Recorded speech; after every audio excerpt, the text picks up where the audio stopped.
program is intended for listeners who are blind, have low vision, or another print disability that makes reading, holding a book, or turning a page difficult or impossible. The content is copyrighted by the respective publishers. For more information, please visit us on the web at nfradioreading.org.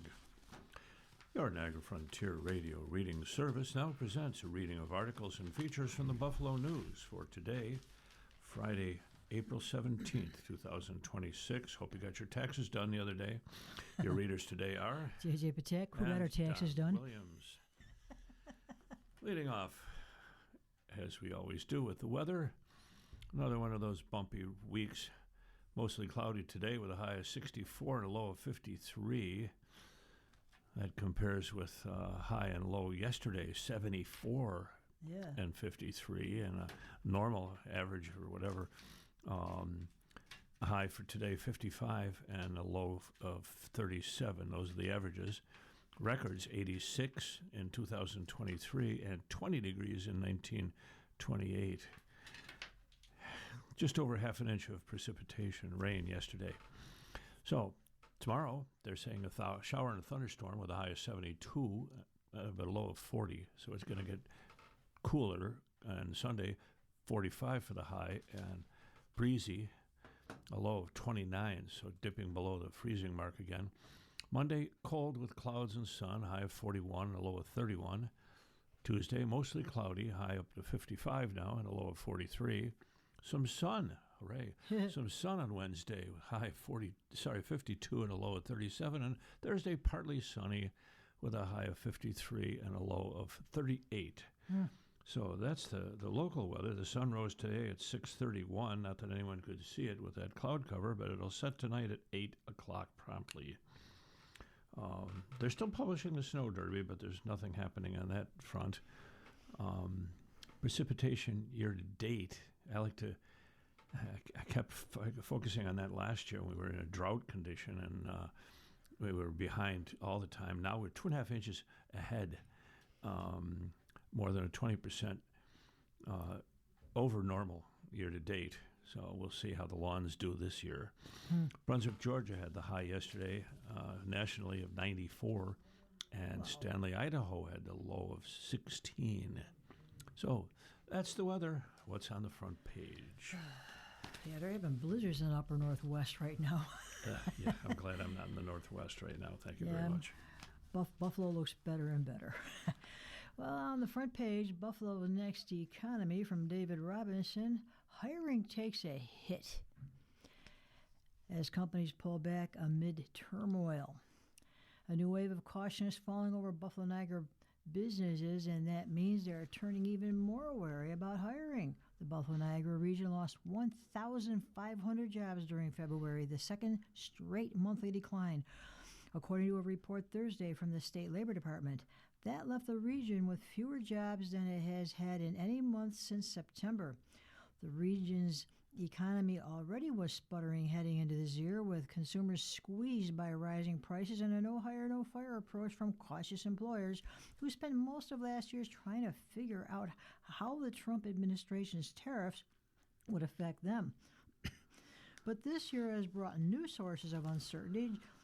Just as a tariff upheaval was settling down, higher prices for staples such as food, electricity, and winter heating bills are squeezing consumers and making them cut back. That sends ripples through the businesses such as restaurants, supermarkets, and stores that depend on all that consumer spending. When you have uncertainty like this, businesses back off, said Timothy Glass, the Labor Department's regional economist in Buffalo. Then came the Iran war, which has sent gasoline prices above $4 a gallon, sparking new concerns about inflation and raising doubts that the interest rate cuts that were expected this year are actually going to happen. And here is the most unnerving part. Thursday's report was a snapshot of the region's job market in mid-February when gas was around $3 a gallon and the war hadn't started. The impact of the rise in energy prices and the war-related uncertainty won't even start to show up until the March data is released in 2 weeks, and even then, the full effect likely won't be apparent until the April job report comes out more than a month from now. What the February report tells us is that things already were slowing even before the war-related ripples started moving through the economy. We're still in a no hire, no fire situation where businesses are waiting to see how the economy will fare with the current challenges, said Julian Golubievsky, a Canisius University economist. With the headwinds that exist right now, if we are to see dramatic changes in the near future, they will be negative. We'll start to see more layoffs as businesses look to cut costs, she said.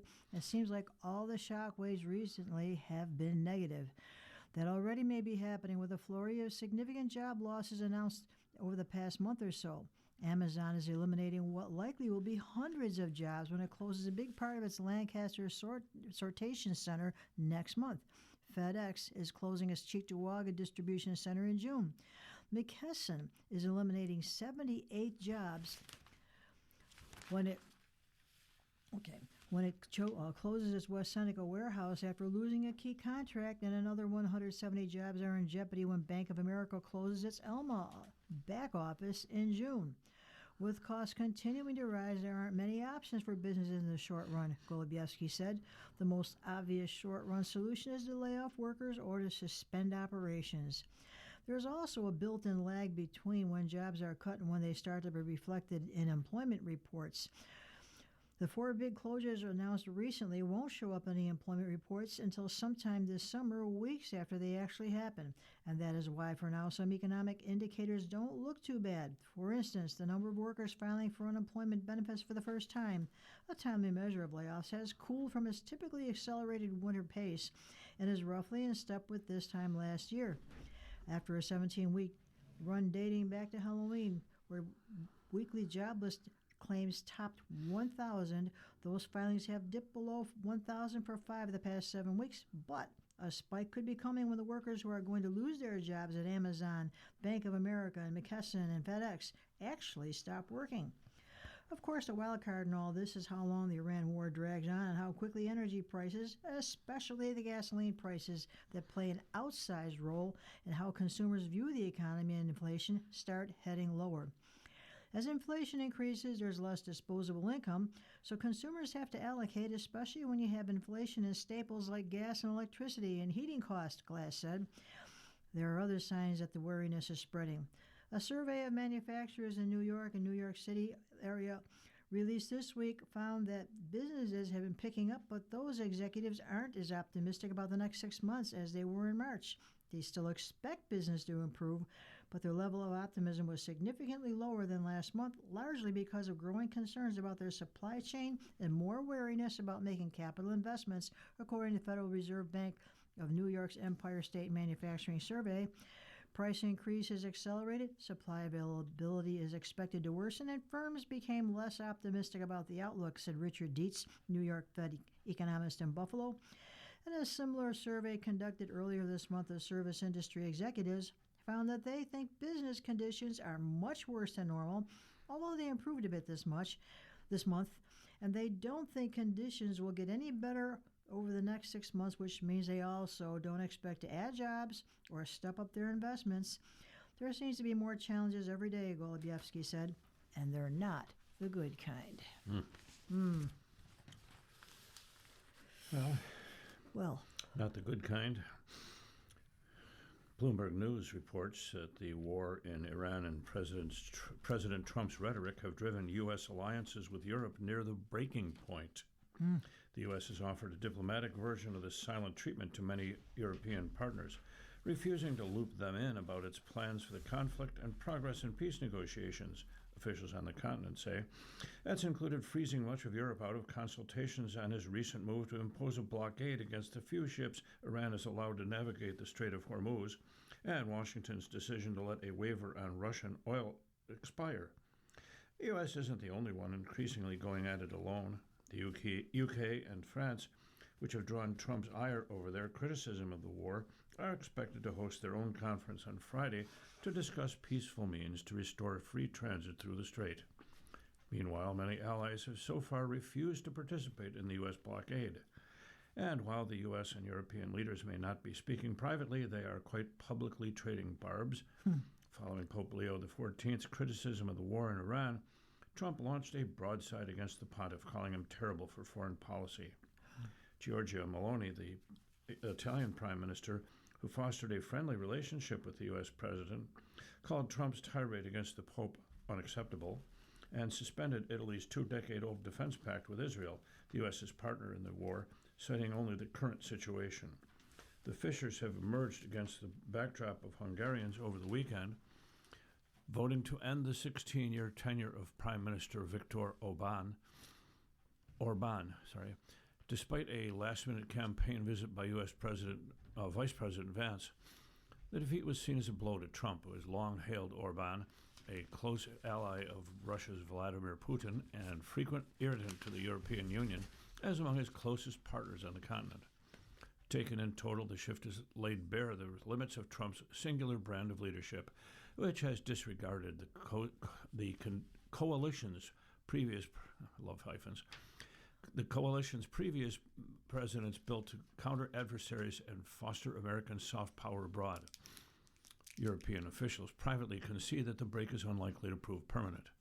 Security and energy concerns mean they cannot countenance a full split with Washington, and some even agree Trump's blockade may provide the necessary pressure to encourage a deal to end the war, according to the officials who spoke on the condition of anonymity.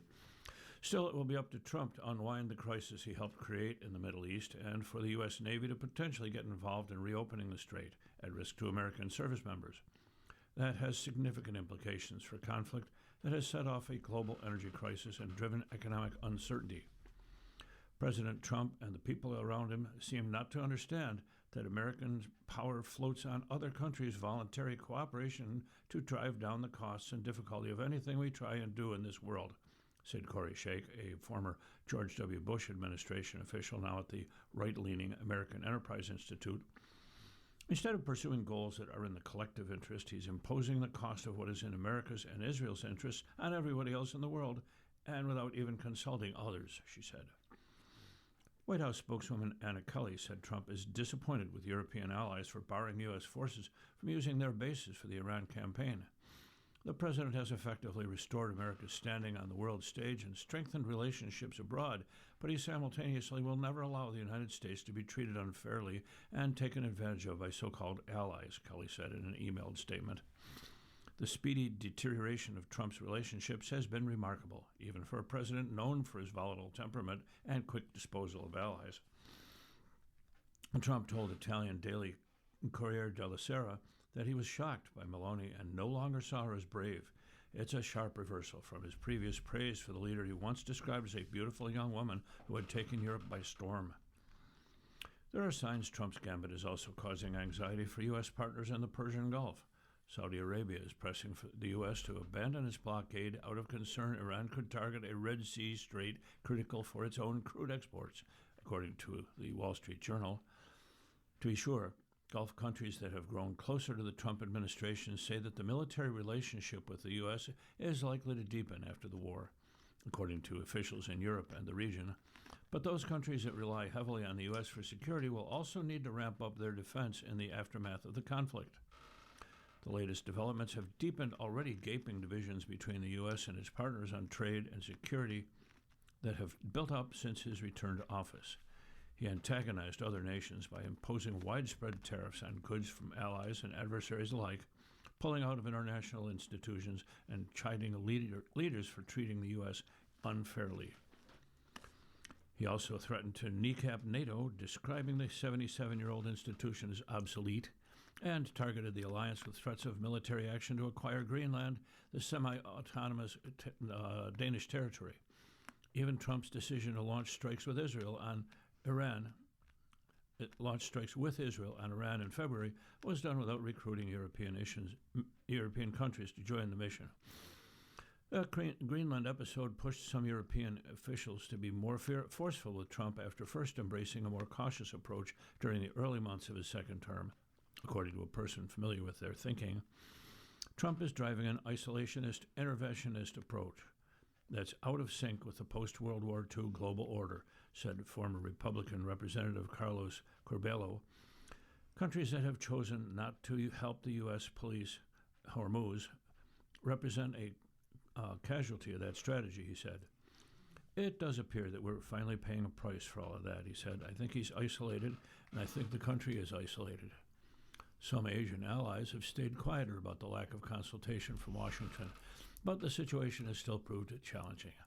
Japanese Prime Minister Sanae Takaichi has been unable to secure a call with Trump since the Iran ceasefire, but did speak by phone with Iranian President Masoud Pezeshkian.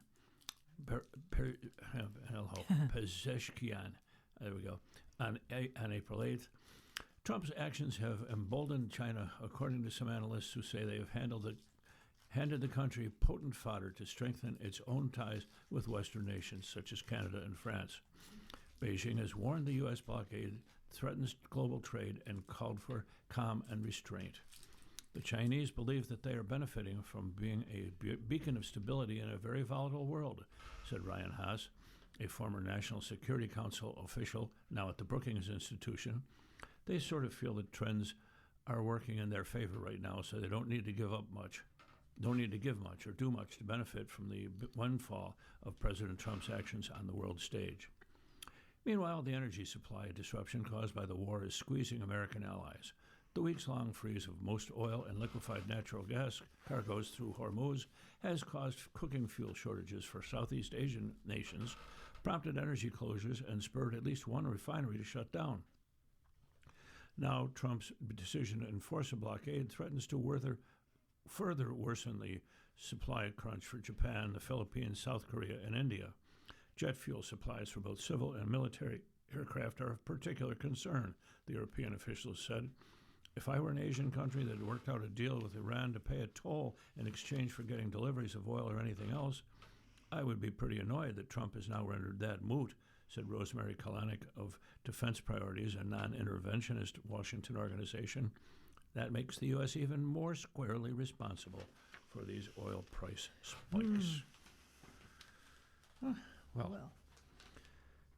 you're listening to a reading of today's Buffalo News and your Niagara Frontier Radio reading service. And at 17 minutes past the hour, it's time to turn to the editorial page.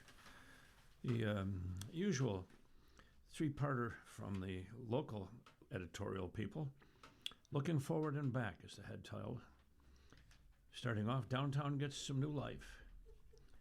Downtown Buffalo received an injection of positivity and vitality on Monday when Ingram Micro opened its new office at Genesee Towers and brought in 1,200 workers. As reported by the News' Jonathan Epstein, city officials are cautiously excited. The expectation is that the influx of workers will be a boost to downtown restaurants, retailers, and other businesses. Having the global technology services company in the downtown area, although a bit off the beaten path, is sure to be a plus for downtown's economy. Ingram Micro's new office in the former Highmark building is well behind City Hall and west of Lower Elmwood Avenue, across from WKBW Studios. That's not exactly the heart of downtown, but close enough to make it beat faster. The importance of the Fortune 500 company downtown should not be underestimated, nor should the positive comments by its CEO and other company executives in support of the city and downtown. This area needs some good news. There are roughly 20,000 fewer workers coming downtown each day than prior to the pandemic, which has affected businesses that depend on those workers for revenue. Enter Ingram Micro, which moved from Amherst into the renovated 6-story tower at 257 West Genesee Street. All 160,000 square feet of the structure has been extensively renovated and is now outfitted with 2 restaurants, Cafe 257 and the Amber Kitchen, both open to the public and both run by Chef J.J. Rickard, who is best known as co-owner of the popular Smoke on the Water in North Tonawanda, which is now closed. Workers are being encouraged to return to their traditional office spaces. 2 big downtown employers, M&T Bank and Delaware North, recently mandated that workers come into the office 4 days a week rather than 3. Ingram Micro requires workers to be in the office 3 days a week. Vitality and spark that 1,200 additional employees bring to the scene should enhance the downtown vibe as well as boost its economy. I'm thinking about parking. I think of downtown, I think parking. To other news, the Juneteenth legacy. The News Brightside offers another upbeat slice of local interest, this one featuring the Reverend Eugene Pierce, who helped start Buffalo Juneteenth. Pierce is now at 90, gathering the history and having it digitalized when the Smithsonian Institution comes to Buffalo and Niagara Falls next month for its 2026 Community Curation Program. That's good. It's part of the National Museum of African American History and Culture's Center for the Digitization and Curation of African American History. As reported by the News' Deidre Williams, Pierce went through basic training with Elvis Presley at Fort Hood, Texas in 1958 and was under Colin Powell as commander in Germany. The article also features another military veteran, Judson Price, who, along with Pierce, was among a group of African American men who founded Buffalo's Juneteenth. Included in the archive is one of the original programs from the city's first Juneteenth festival in 1976. Hey, that's all kind of cool information. And Gugino remembered. Oh, Martin. Many are paying homage to Martin Gugino, a peace activist whose violent encounter with Buffalo police in 2020 caught worldwide attention. As reported by the News' Aaron Bessaker, Gugino died at age 81 of natural causes in Tampa, Florida. He was surrounded by close family in his final hours. Gugino gained fame when two Buffalo police officers shoved him in front of City Hall on June 4th of 2020 following a protest over the killing of George Floyd by Minneapolis police. The elderly man, then 75, suffered a fractured skull in the incident, which was recorded by a reporter on a cell phone video that went viral. Gugino was a frequent contributor to Everybody's Column. His activism around civil liberties, racial justice, and environmental responsibility continues to set an inspirational example. Well, sad story, sad ending to that story. I knew some of the Gugino family.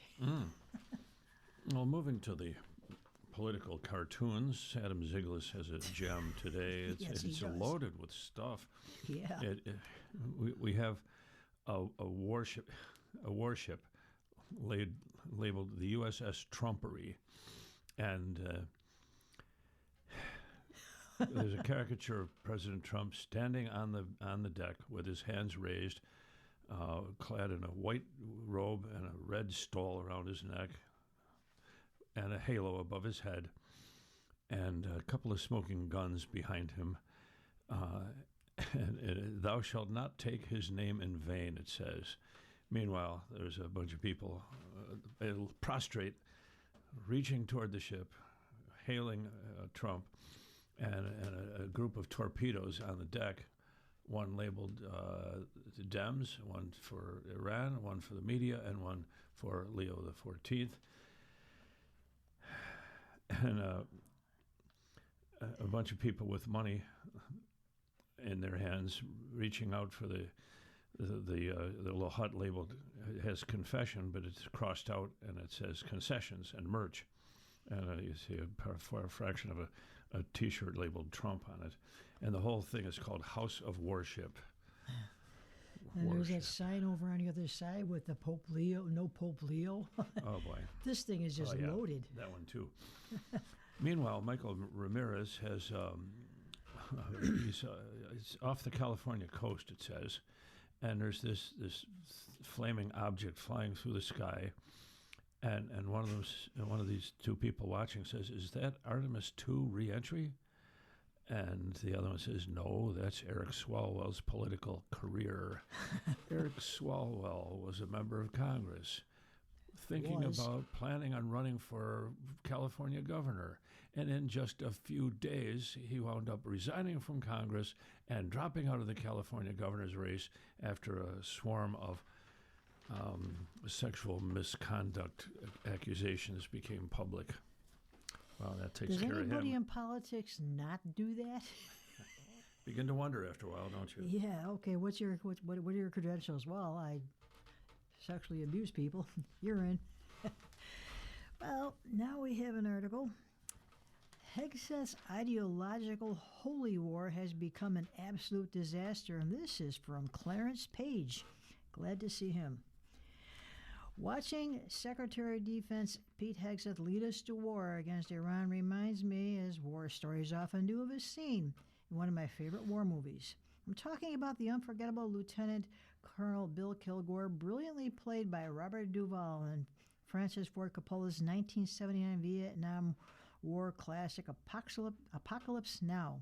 The strutting, bare-chested Kilgore delivers one of the most memorable lines in cinematic history as artillery explodes around him and others take cover in foxholes. I love the smell of napalm in the morning. It smells like victory. Having just returned a few years earlier from 2 years of fortunately combat-free service as an Army draftee, I was obsessed, like many other veterans, with seeing movies that I hoped would help me to make sense of that traumatizing period. My biggest surprise as a longtime critic of the war that made napalm infamous was to realize how much I found myself actually liking Kilgore. The scene conjures the insanity and moral nullity of the Vietnam War without justifying or even makes sense of America's role in it. Kilgore, in a strange way, offers a glint of humanity.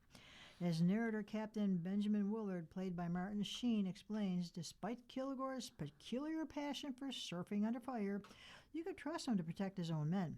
He loved his boys and he felt safe with them. Willard observes, Kilgore made them believe that he would get them through the battle alive. Vietnam, like other wars, had real heroes.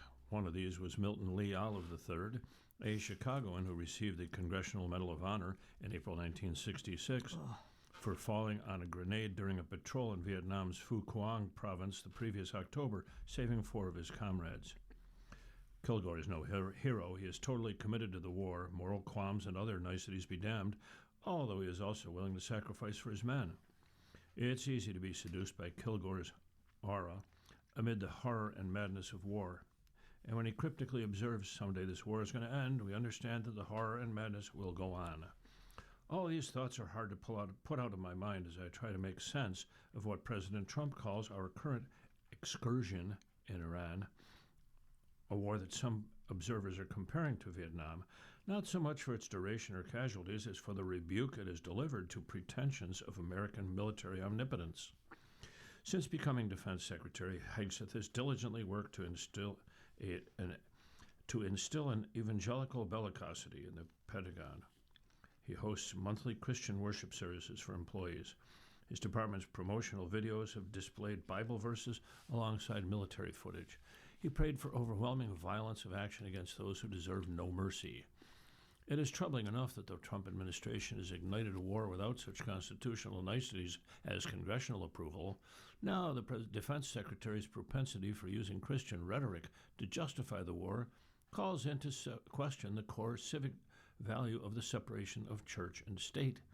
In speeches and interviews, Hegseth often argues the U.S. was founded as a Christian nation, an ahistorical claim that certainly finds no support in the Constitution. So much for the military's secular mission and hard-won pluralism. Sadly, the self-described Secretary of War has also been dismantling diversity, equity, and inclusion initiatives within the Pentagon and attacked the feel-good phrase, "Our diversity is our strength," as the dumbest phrase in military history.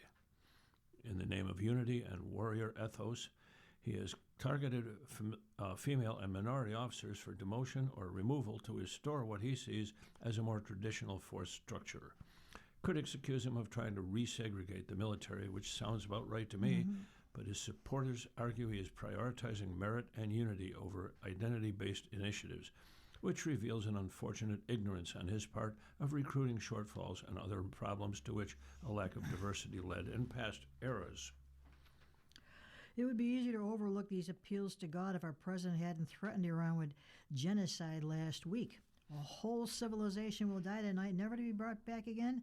I don't want that to happen, but it probably will, Trump wrote last Tuesday on Truth Social. Just pause to reflect what it means for an American president to make such a threat. If stated with sound mind, this rises to the seriousness of a war crime. It's certainly beyond any acceptable moral boundary, as the Pope himself pointed out in response. This is clearly a war few Americans want or ever intended to authorize. As a combat veteran and As a combat veteran, and Senator Tammy Duckworth, a Democrat from Illinois, said after Trump announced a ceasefire with Iran, "Why, I hope a ceasefire is realized. The American people are utterly baffled by how we got here." Indeed. She called on the Republican leadership to call the Senate back into session to vote on a war powers resolution that would rein this president in. Our careless president and our strutting Secretary of Defense, talking tough and pretending all for the world to have a warrior's aura, have stumbled into a catastrophic war whose aim, to the extent that we can discern them, have been dashed by Iranian adversaries whom they never raided.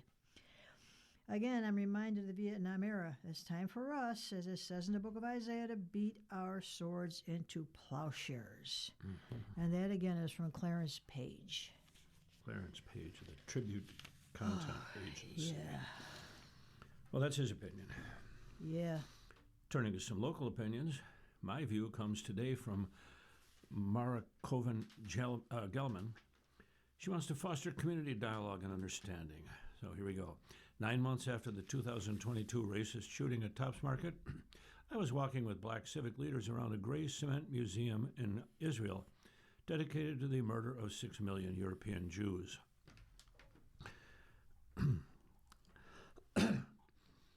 Grainy looped videos documented Jews being rounded up in small villages and large, sophisticated European cities. Display cases held combs, clothing, a silver spoon. A white diorama showed the path Jews were taken, from forced disrobing to gassing to the ovens.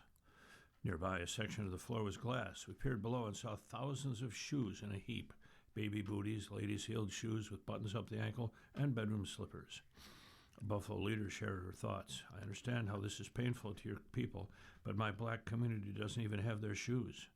We were taken. We don't even know where our original homes are located. We were never treated as humans." Black community and faith leaders were invited on a trip to Israel by a Jewish civic group.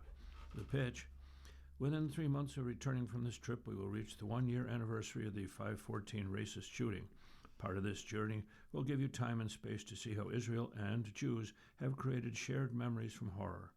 How do we acknowledge facts and yet make meaning without leaving everyone in despair? How do we find a path to hope? The leader's previous comments were not about so-called oppression Olympics. My people's pain is greater than yours. The pain comes from not having a place to go. Like family members' bodies never found in a drowning, the 9/11 attacks, or an earthquake, enslavement likely meant no written record or place. The Nazis were meticulous, and unfortunately we know every horrible detail. Bringing people of other faiths and backgrounds to Yad Vashem comes with a deep obligation. Clearly, there is the responsibility to show Jewish life in Eastern Europe before the Holocaust, the large population, the cultural and intellectual impact. Additionally, we show the detailed horror of genocide, of what humans can do to each other, in the hope that there will be an inoculation against further hate. But there's also an obligation to watch people of all faiths or cultures bear witness of this destruction, and ultimately how they reflect on their own people's experience. May 14, 2022, in Buffalo, will be forever known as a day of pure hate, when a white supremacist drove 3 hours to a predominantly black neighborhood in Buffalo and shot and killed 10 people because they were black. At the Yad Vashem Museum, viewers walk out to a dramatic, colorful view of the Jerusalem hills, framed by the triangular roof of the building. The architect and curator's messages were not so subtle. We survived the horrors of the Shoah, the Holocaust, to arrive in this place, Israel, a safe home of our own. On an earlier interfaith clergy trip, a pastor leaned to his adult son and said, "We need to go to Ghana." Simple words that meant our people have seen this too. The stripping of our faith, our language, our family history, our land. We need to return to a site of slavery because we can. I learned something powerful that day. Remember and honor your own people's stories, but always, always learn to walk in others' shoes. Amen. Wow. And now from another voice, an article about health care. The 340B program is a vital need for patients. This is from Mike Lee, the Chief Operating Officer of Evergreen Health. Simply telling someone to go to the doctor is not enough. Not when they're choosing between rent and groceries, struggling to get to an appointment, or managing a chronic illness without stable support. For many Western New Yorkers, health care is also about having the support system that makes care possible. We need Albany and state lawmakers to protect this system and our patients from Big Pharma's attacks. Evergreen Health, which serves 30,000 patients throughout the region, understands not everyone has the same access to the things they need to be healthy, and is working to break down the avoidable barriers preventing individuals from receiving the dignified care they deserve. The local health center fosters healthy communities by providing medical, supportive, and behavioral services, especially to those underserved by the healthcare system. That work depends on the federal 340B drug pricing program. Created in the early 1990s by Congress, 340B allows community health centers and other safety net providers to buy certain medicines at a discount and reinvest the savings directly into patient care, but at no cost to taxpayers. Those savings support funding for wraparound services like care coordination, mental health services, nutritional support, transportation, housing, food pantry services, and outreach that keep people connected, and so much more. But Big Pharma is attacking 340B. The top 5 drug companies have spent record amounts lobbying in Washington last year, hundreds of millions of dollars, while claiming their efforts are about integrity, so-called, or transparency. The truth is simple. 340B reduces pharmaceutical companies' margins, and they have increasingly tried to limit how these savings can be used. We're urging the New York State Legislature to pass A6222/S1913. The 340B Prescription Drug Anti-Discrimination Act would stop drug companies and pharmacy middlemen from singling out 340B providers with extra restrictions or payment cuts, protect the ability of community health centers and hospitals to use local contract pharmacies, and give the Department of Health the authority to enforce the law and hold violators accountable. Supporting the 340B program is a commitment to eradicating health inequities in our communities. And again, that good article was written by Mike Lee, who is a Chief Operating Officer of Evergreen Health. Well, it's time to turn to the business section of the paper, where we see some interesting things today. Could more cattle cause high beef prices to drop? This is from Jack Dura of the Associated Press. Ranchers reluctant to grow their herds say it's not that simple. It's never been so expensive for Americans to buy a steak or hamburger, but cutting those costs requires ranchers like Stephanie Hatzenbuehler to raise more cattle, and that's not an easy task. For a host of reasons, Hatzenbuehler and other ranchers across the country are reluctant to grow the national herd, now at its smallest in 75 years, and until they do so, demand will outweigh supply and beef prices will likely remain high. Adding cattle makes sense for some ranchers, but others are struggling to stay afloat with the cattle they have, Hatzenbuehler said. There are good times and there are bad times, she said. It's a combination of both. Hatzenbuehler will make her choices as cows give birth to about 700 calves this spring on her family's Diamond J. Angus Ranch on more than 2,000 windswept acres near Mandan, North Dakota. Does she opt to increase her herd, or does she offset the new arrivals by selling an equal number of cattle to be slaughtered? The national herd size isn't the only factor that determines what beef costs at the grocery store. Still, the dwindling number of cattle is a key reason the average price of all uncooked ground beef in the U.S. was $6.86 per pound in March, 3 cents off the record high set in February, according to federal statistics. That price in March is up nearly 48% from March 2021. The U.S. cattle herd reached a high of 132 million head in 1975, according to the U.S. Department of Agriculture, and that figure has gradually fallen from 132 million to 86 million this year. Thanks to changes in cattle genetics and feeding techniques, ranchers now produce far more meat from each animal. So, despite the much smaller herd, the country's beef production hit a record 28.4 billion pounds in 2022, said Tim Petrie, a North Dakota State University livestock marketing specialist. About 26 billion pounds of beef are expected in 2026. About 2.5 billion pounds of beef were exported to other countries in 2025, and the tight remaining supply, along with the high demand, has caused record prices. Ranchers acknowledge the higher prices, but they face plenty of challenges weighing against growing herds, especially from drought. Dry conditions have persisted across much of cattle country, with about 63% of the U.S. cattle herd in drought areas, according to the USDA. Some areas have also seen giant wildfires that left no grass for grazing. You gotta have rain, you gotta have grass to keep cows on because they're out on pastures for half the year, and so that's been the dilemma, as we had forced liquidation of cows, Petrie said. This time of year, as calves arrive, ranchers decide whether to retain young cows called heifers and calves for breeding herds, and a big factor is pasture conditions. A big factor is pasture conditions, said Bernd Nelson, an American Farm Bureau Federation economist. Feed is the highest cost for ranchers, and due to drought in spots like Texas and Oklahoma, they have to truck in supplies from elsewhere. Those extra costs make it hard to increase a herd. When these pasture conditions deteriorate and water becomes an issue, some of these states have to go so far as to haul hay, haul water from other regions of the country that have grass and easy access to water, and that adds a significant cost to operations, Nelson said. Even if ranchers opted to raise more cattle, it takes 15 to 24 months for a calf to mature before it can be slaughtered. Another driver of high prices is the closure of the U.S.-Mexican border to livestock imports to slow the spread of a flesh-eating parasite called the New World screwworm. Wow. That's the a new one. closures that began in late 2024 have stopped about 1 million cattle from being hauled from Mexico into the U.S., said Warren Rush, an extension feedlot specialist at South Dakota State University. I'll have to look that one up. I never heard of it. Neither have I. But it is a complicated problem. I do know what screwworms are, but that was a new one. We have from Larry Neumeister and Jennifer Peltz of the Associated Press, jury verdict could cost Live Nation many millions.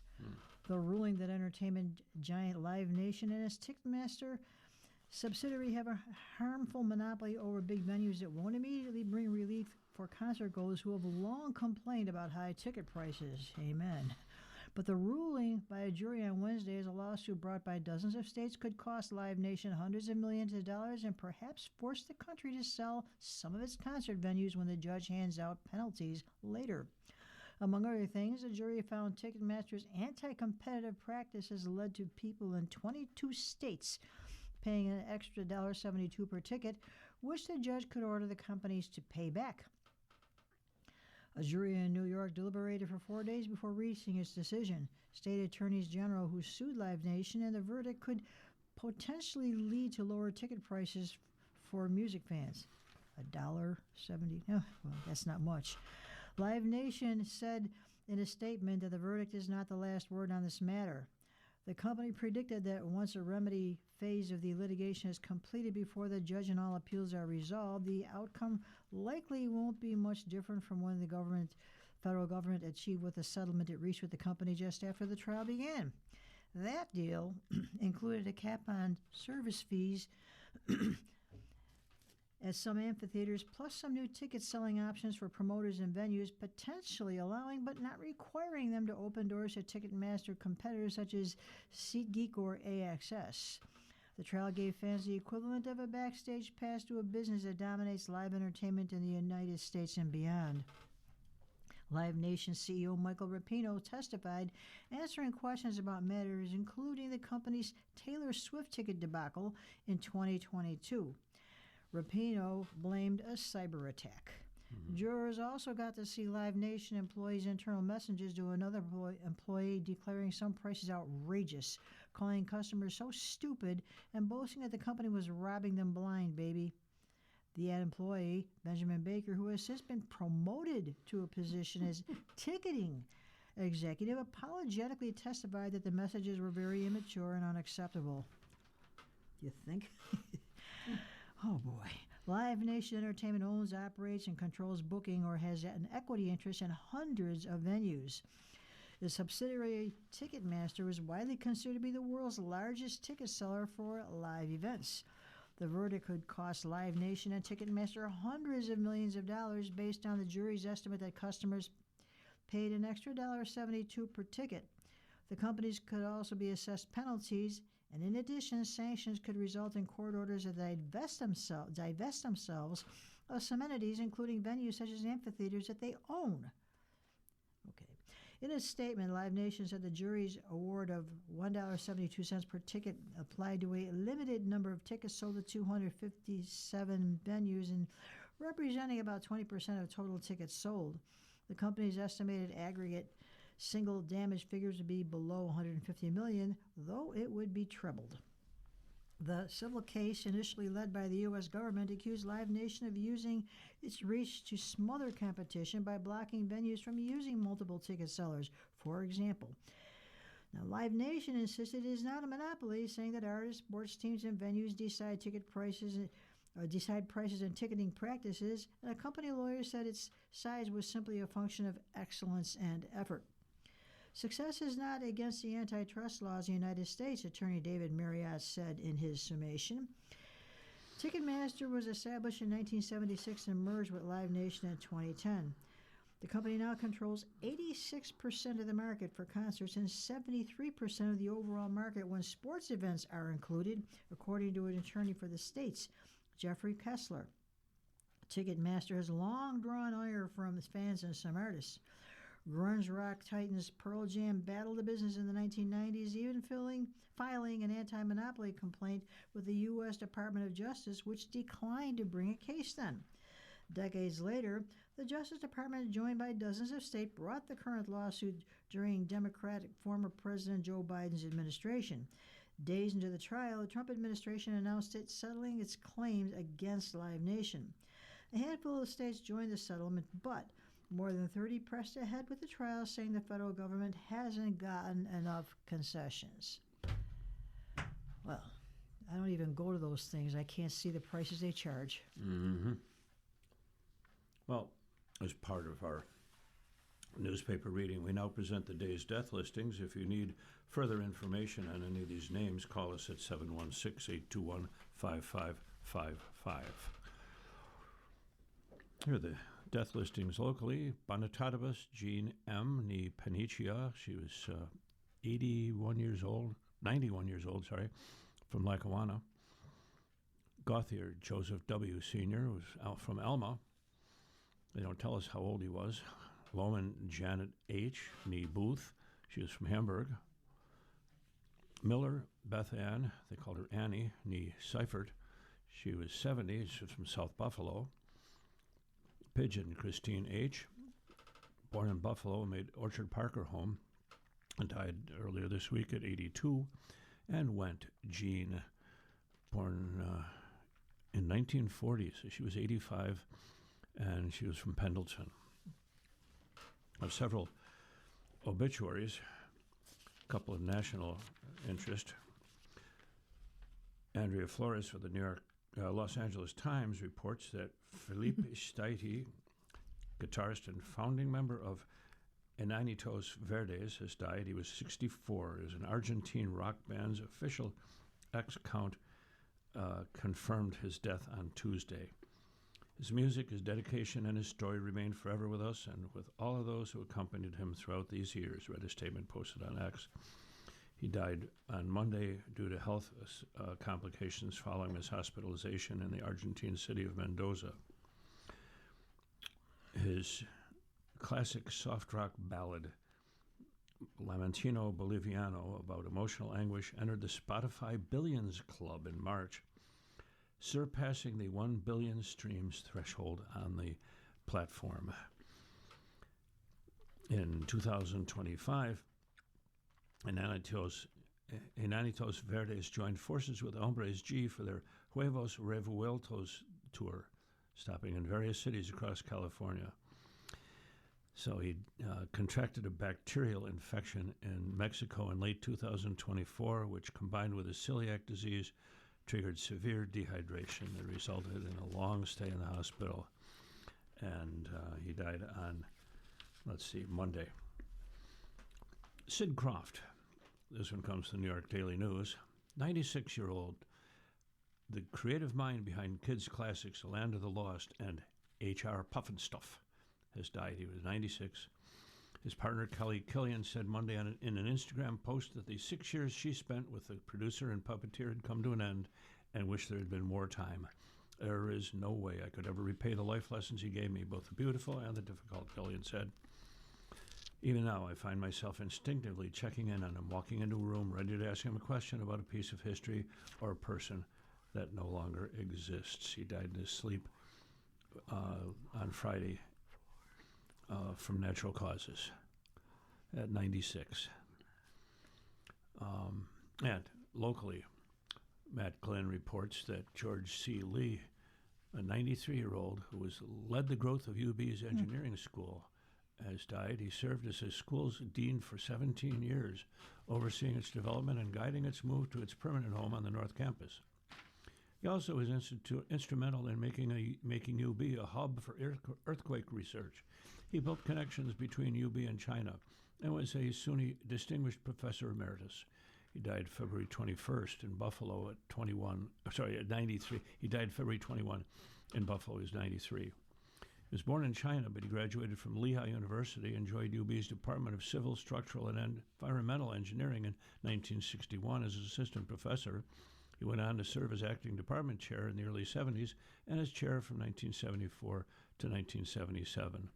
He was appointed dean of the Faculty of Engineering and Applied Sciences in 1978, a role he held until 1995. From the time of his retirement from UB in 2014, his research funding as a principal investigator over the course of his career totaled $116 million. George Lee is a cherished member of our School of Engineering and Applied Sciences community, said Kemper Lewis, the current dean of the engineering school. Mr. Lee married his wife, Grace, in 1961. She died in 2012, and he is survived by two sons, David and Kelvin, and a brother, Joshua. Again, if you have any need for more information on any of those names, we read 716-821-5555 is the number to call. And now we move on to some entertainment from the Royal Stars by Georgia Nichols. Happy birthday for Friday, April 17th of 2026. You're organized, methodical, and ambitious. You have a strong sense of justice and a desire to champion the downtrodden. This is the year of building and construction, and this stars show the kind of day you'll have. 5 being dynamic, 4 positive, and 3 average, and that's the only 3 we need today. Everybody's going to have a good day, or so they say. Aries is 4 stars. This might be the best day of the year to take a realistic look in the mirror and ask yourself what you can do to improve your image. Tonight, check your possessions. Okay, I'm going to stop laughing. Taurus is 3 stars. That's the only low guy we have today. Today's new moon is the perfect time to contemplate your navel because you have lots to think about. Tonight, you win. Oh boy. Gemini is 4 stars. Each month, the new moon is an opportunity to make resolutions. Today is a perfect time for you to think about friends as well as groups and organizations to which you might belong. And tonight, enjoy privacy. Cancer is also 4 stars. If you don't have a goal for where you're headed, others will make one for you. Life is like that because, as we all know, nature abhors a vacuum, whatever that all means. Tonight, be friendly. And Leo is 4 stars. Today gives you an excellent opportunity to think about what further education or training you might get to improve your job or whatever further education could enrich your life. Tonight, you're admired. Virgo is 4 stars. Because each new moon offers a chance to set intentions, you should know that today's new moon is the best day all year for you to think about how to get your affairs in order. Tonight, explore ideas. Libra is 4 stars. This is a perfect day to think about how you can improve your closest relationships. This is in your own best interest. Tonight, check your finances. Scorpio is 4 stars. You're strong-willed and resourceful, which is why you'll be glad to know that today is the best day of the year to think about your health. Tonight, cooperate. And Sagittarius is a rare 5 stars. More than most signs, you are future-oriented. You're always wondering what's around the next corner. Tonight, work. Capricorn is 4 stars. This is a fortuitous day for you. Home and family are values you embrace, and today's new moon is the best to think about improving your relationships, and tonight, socialize. Aquarius is 4 stars. From the thought springs the word. From the word springs the deed. The deed soon becomes habit, and habit eventually hardens into character. Okay, tonight, relax at home. Pisces is 4 stars. This is an excellent day to think about your values. In other words, what really matters to you in life. Tonight, interesting conversations. Well, that was kind of interesting. Today in history, in 1964, Jerry Mott completed the first solo around-the-world flight by a woman, landing her single-engine Cessna plane in Columbus, Ohio, after a 29-day journey. In 1969, a jury in Los Angeles convicted Sirhan Sirhan of assassinating Senator Robert F. Kennedy. His death sentence would be commuted to life in prison with the possibility of parole. And in 1970, Apollo 13 astronauts James A. Lovell, Fred W. Hayes, and Jack Swigert splashed down safely in the Pacific 4 days after a ruptured oxygen tank crippled their spacecraft while en route to the moon. In 1972, the Boston Marathon allowed women to compete for the first time.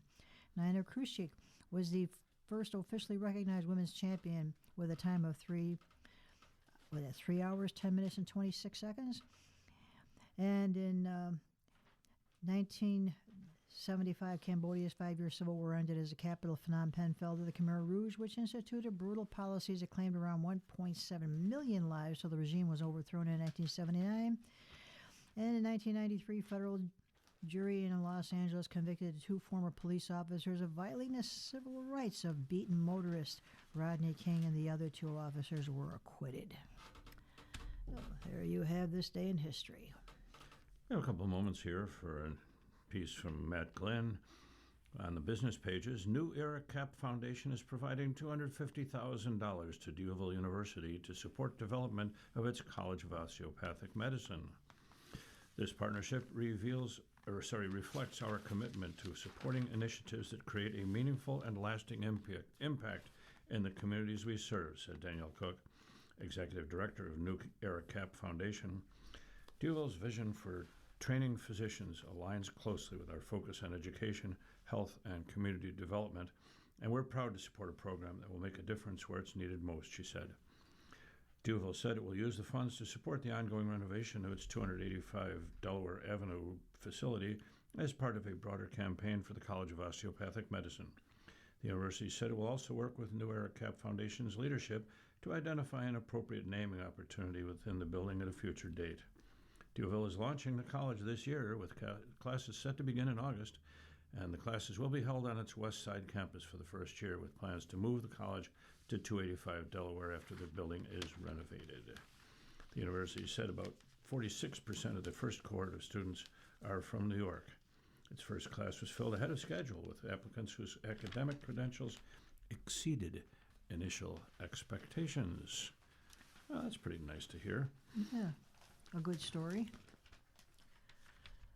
You're listening to a reading of articles from the Buffalo News for today, Friday, April 17th on your Niagara Frontier Radio reading service. We'll return for more readings after this short break. Your readers today are J.J. Patek and Don Williams. If you're listening to this publication online, you're probably using our website, a podcast player like Spotify or iTunes, a streaming service like Siro, or a smart speaker. Did you know that we now have a dedicated app that can be downloaded to any mobile device, like a smartphone or tablet, for free? App users can conveniently access our live stream and any episode of our podcast easier than ever. To download the app, just type NFRRS in the search window, in the Apple App Store, or in the Google Play Store.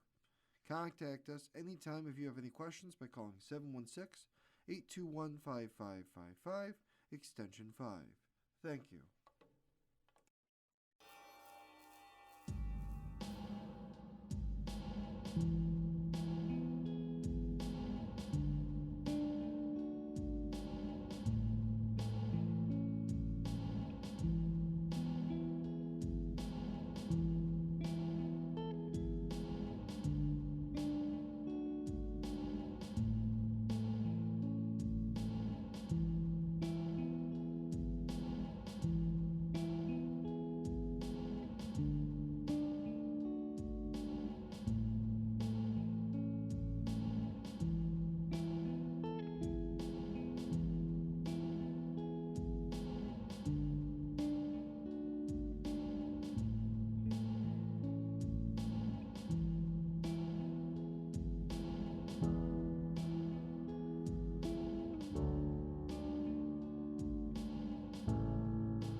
We'll continue now with our reading of articles from today Buffalo News. Your readers are Don Williams. and J.J. Patak.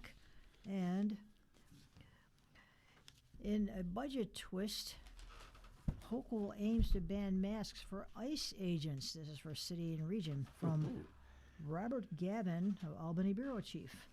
U.S. Immigration and Customs Enforcement agents will be barred from wearing masks under proposal that Governor Kathy Hochul wants to include in the state budget. The governor highlighted her plans to prohibit ICE agents from covering their face as lawmakers exited the state capitol for a third consecutive week without passing a budget. The Assembly and Senate passed a $79 million extender bill to keep state operations flowing until Monday. The budget was due by April 1st.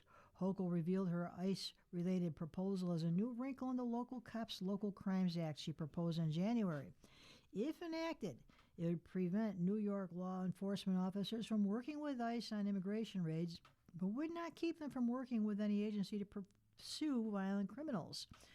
Due to a 1996 federal law, ICE is permitted to reach agreements with state and local enforcement agencies to allow ICE to use agencies' officers and resources to carry out ICE's duties. Hochul wants to ban face coverings for state, local, and federal law enforcement in New York, though it was clearly aimed at ICE. Local law enforcement doesn't do it, so why should ICE agents have the ability to do something that we otherwise don't allow for other individuals in law enforcement, Hochul said, following an unrelated event in Albany. Hochul previously criticized ICE for the January 7th fatal shooting of Renee Nicole Good, 37, in Minneapolis, as well as U.S. Customs and Border Protection for the January 24th killing of Alex Preddy, 37, also in Minneapolis. On Thursday, Hochul mentioned the death of Nurul Amin Shah Alam, 56, a mostly blind, non-English speaking refugee from Myanmar who Border Patrol officers released from the Erie County Holding Center and dropped off wearing jail-issued booties instead of shoes and unable to contact his family outside a closed Tim Hortons restaurant in Black Rock on February 19th. That is still something that's always going to shock the conscience, hopefully, of every person with a heart, Hochul told reporters.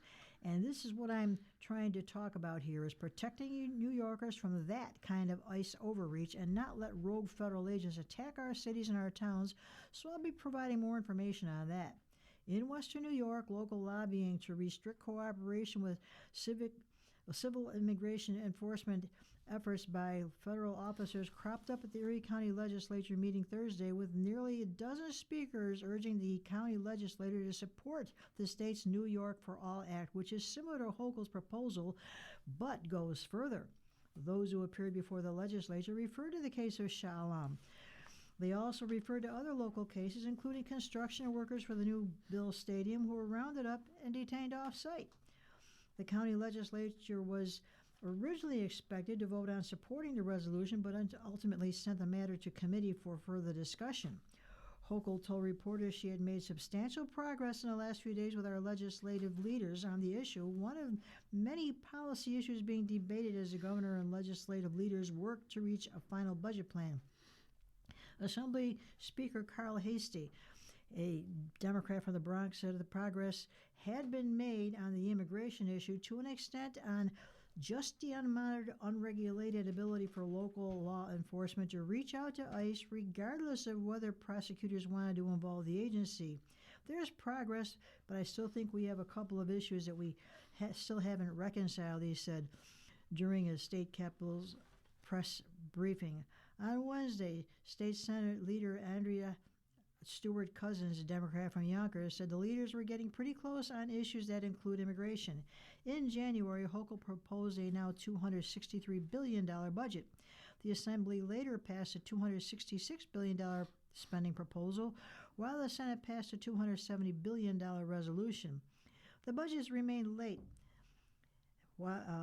as Hochul, Hastie, and Stewart Cousins grapple with a number of policy issues unrelated to the direct expenditure of budget money. They include proposals to lower auto insurance costs, Hochul's proposed relaxing of the state's environmental review process, and Hochul's plan to set new deadlines for the climate law enacted in 2019.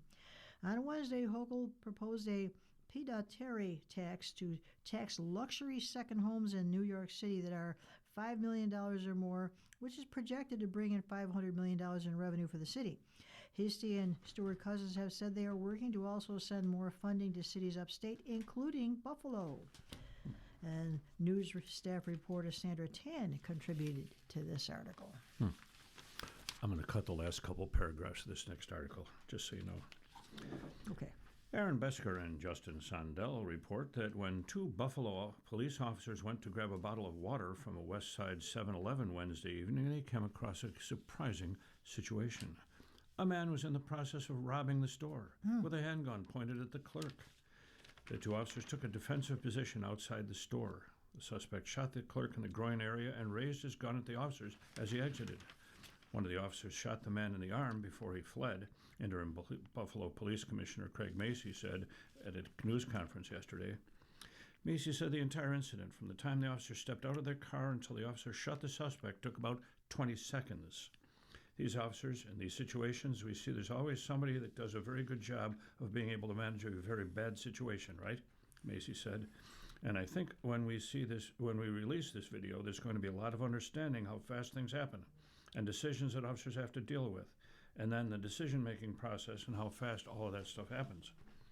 During the news conference, officials displayed a still shot from one of the officers' body-worn cameras showing the man pointing a gun at the clerk. They will need to review all of the video before releasing it to the public, a process Macy said should take 2 to 3 days. The department is continuing to withhold the names of the officers and the suspect. However, Macy did say that the officers who arrived were a probationary police officer or an officer new to the job, and that officer's field instructor. The suspect is a 42-year-old Buffalo man. After realizing what was happening in the store, an officer informed dispatch, "We got a guy with a gun inside the 7-Eleven," according to an archive of Buffalo Police radio transmissions on broadcastify.com. The officer then yelled at the man to drop the gun. A dispatcher reported over the radio that there were shots fired. "He expletive shot at us," the officer reported, according to the archived radio transmissions. Macy, asked by a reporter if the suspect fired at officers, said he was not certain, but that the body cam video shows the suspect pointing his gun at the officers. When there is a firearm involved, and there is a victim of gun violence that happened in close proximity to the police officers, and then that suspect points that firearm, you know it's an operable firearm, Macy said. Macy said the investigation is continuing. It could not comment directly on why the officers did not enter the store. However, speaking generally, he said confronting the suspect in the store may have unnecessarily escalated the situation. If they rush in there and then maybe he fatally strikes the door clerk, Macy said. It's just these are split-second decisions that these officers have to make. And now if this is a result that I think everybody can live with versus potentially something else. The suspect ran southeast on Prospect, where he reportedly carjacked a vehicle. He then drove northwest on Prospect and reportedly caused a multi-vehicle collision near Prospect and Massachusetts avenues. Macy said the reported carjacking took place out of sight of the officers, and he could not confirm how the suspect got into the car he was driving when he crashed into the parked vehicles. The store clerk was transported by ambulance to Erie County Medical Center, as was the suspect. The injuries to both appeared to be non-life-threatening, police said. There were no serious injuries reported due to the car crashes. As of Tuesday afternoon, the suspect remained at ECMC, and the clerk had been released from the hospital. When the suspect is released, he will be charged, Macy said. Both officers who work out of B District on Main Street have been placed on administrative leave, pending an investigation by the Erie County District Attorney's Office. That's pretty much standard procedure. The most recent police shooting in Buffalo happened March 5th, when an officer shot a man suffering a mental health crisis who charged at officers while holding 2 knives. Charles Butler died at Erie County Medical Center after the shooting at a mobile unit house on Minnesota Avenue. Oh, we'll see what happens when they release that footage. Yeah. Well, we are going to move along to the next big article that we have this morning. More charges filed against 2 men in sex trafficking case. This could be another one of those stories that won't go away. This one from Patrick LeCamp, the News Enterprise editor. Yeah, right. Romantic gestures, drugs, beatings, the promise of money. 2 men charged in a sex trafficking and extortion case used these tactics and others, acting alone or in tandem, to induce dozens of women to engage in prostitution in Buffalo, Rochester, and Syracuse for more than a decade, according to a new federal indictment. Lawrence Colbert and Stephen Johnson often targeted women who were young, homeless, and drug addicted, according to the superseding indictment, which replaces the initial indictment from October that first lodged charges against them and several others. The new indictment alludes to 3 alleged minor victims, including a 14-year-old girl, whom the indictment says provided Colbert sex favors and engaged in commercial sex work. The initial indictment specified 1 unnamed adult sex trafficking victim. The new indictment mentions 7 adult victims. Colbert, Johnson, and 4 others were arraigned Thursday, that's yesterday, before U.S. Magistrate Judge H. Kenneth Schroeder in U.S. District Court in Buffalo. In the new 37-count indictment, a grand jury added more than a dozen charges against Colbert and Johnson. The indictment portrays them as leaders of a sex trafficking conspiracy who joined forces 4 years ago. In 2024, Colbert also began robbing and extorting prospective commercial sex customers, according to court records. Colbert faces the most charges among the defendants, with 30 counts, including 7 sex trafficking charges, 3 of which involve a minor. Johnson's 14 charges include sex trafficking, narcotics, and distributing child pornography. Buffalo attorney James Quinn Arricchio, who represents Johnson, said his client adamantly denies the allegations and looks forward to his day in court. Attorney Samuel Yellen, who is defending Colbert, also said his client intends to fight the charges in court. Yellen said in a previous detention hearing that my client is not a sex trafficker. 5 of the defendants, including Colbert and Johnson, have been in pretrial custody since pleading not guilty in their initial arraignments last fall, and will remain remanded. Johnson used a variety of tactics to groom and manipulate victims into performing commercial sex acts for him, according to the new indictment. Johnson would sometimes form a romantic relationship with a victim before slowly introducing her to addictive narcotics and commercial sex work. Johnson used a house at 410 Porter Avenue, which he nicknamed the Mansion, as the home base of his alleged sex trafficking operation, according to the new indictment. As for Colbert, he helped Johnson force women into sexual servitude, according to this indictment.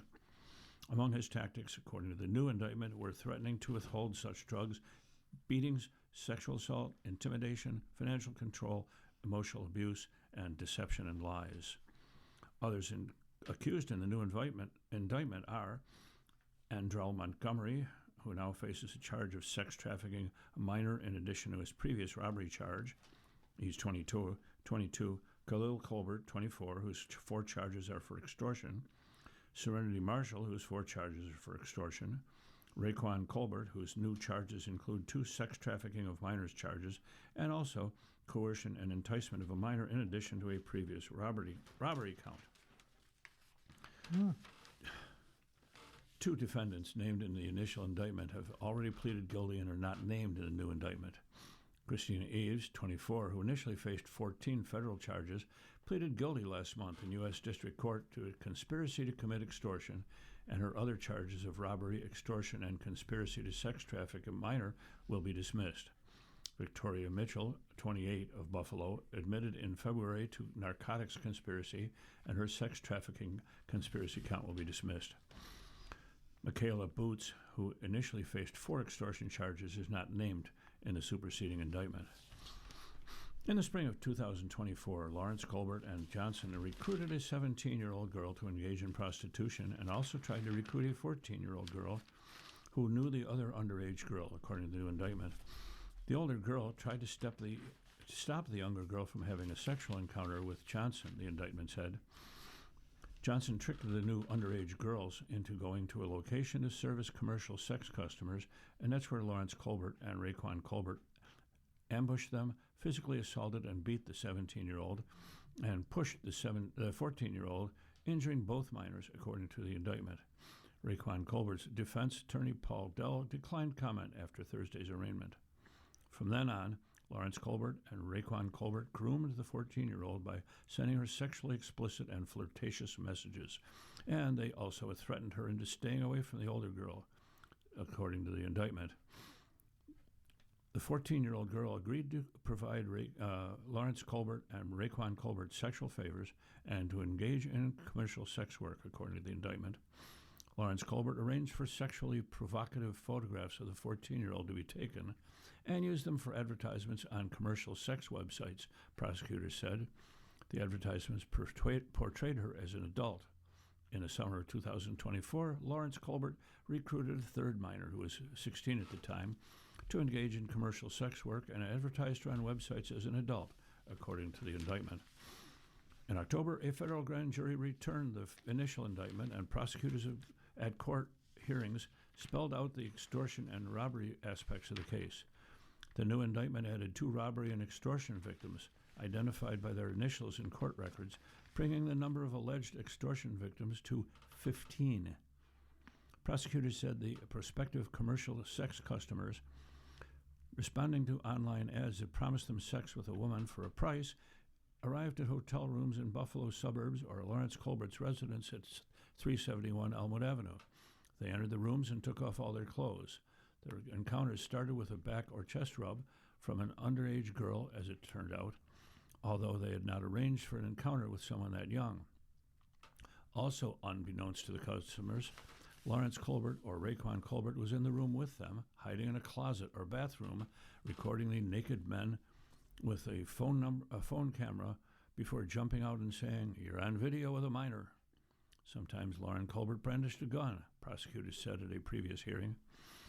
The customers were threatened with bodily harm or warned the video showing them naked with an underage girl would be posted online unless they paid money, Assistant U.S. Attorney Casey Chalbeck said at a previous court hearing. Johnson's alleged sex trafficking business operated from at least 2010 through 2025 in Buffalo, Rochester, and Syracuse, according to the new indictment.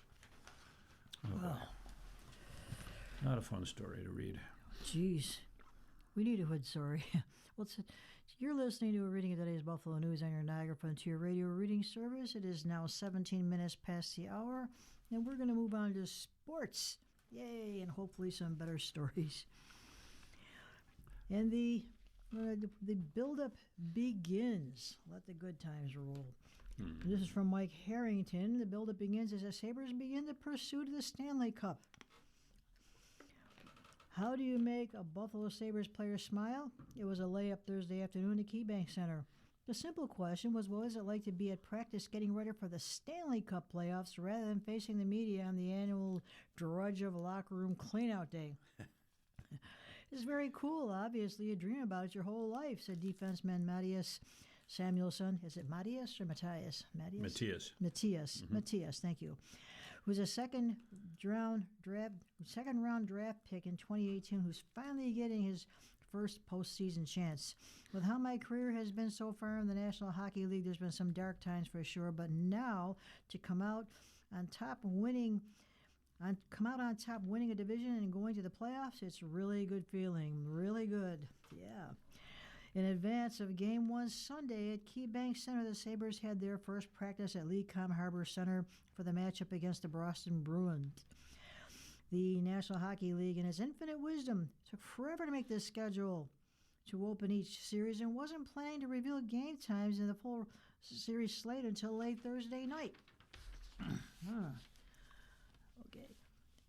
As long as they let us know by Sunday morning, deadpan coach Lindy Ruff, it is what it is.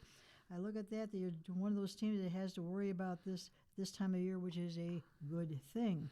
The arena was a beehive of activities. There are now Stanley Cup playoffs banners hanging boldly in the atrium, and the team and Delaware North officials chatted about playoff plans and concessions in the 1970 club. Crews worked on the KeyBank ice, largely to work in new painted ad areas behind the goal lines mandated by the NHL. The Sabres logo on the press room days was removed, and the podium itself was wheeled out to be stored for Buffalo Bandits games in the summer. The club's public relations department took the media on a site tour of the new workspaces for the playoffs, much roomier accommodations on the service level to handle the crush of media likely to cover the proceedings. The official Stanley Cup playoffs backdrop was already hung behind the days. Emotions are going to be high, Samuelson said. From what I've heard from everyone who has been to playoffs, it's a roller coaster. You just take it day by day. You can only control the next game. Then right now, the focus is winning game one and then going from there. It's going to be so much fun. I'm excited to see the emotional swings for sure.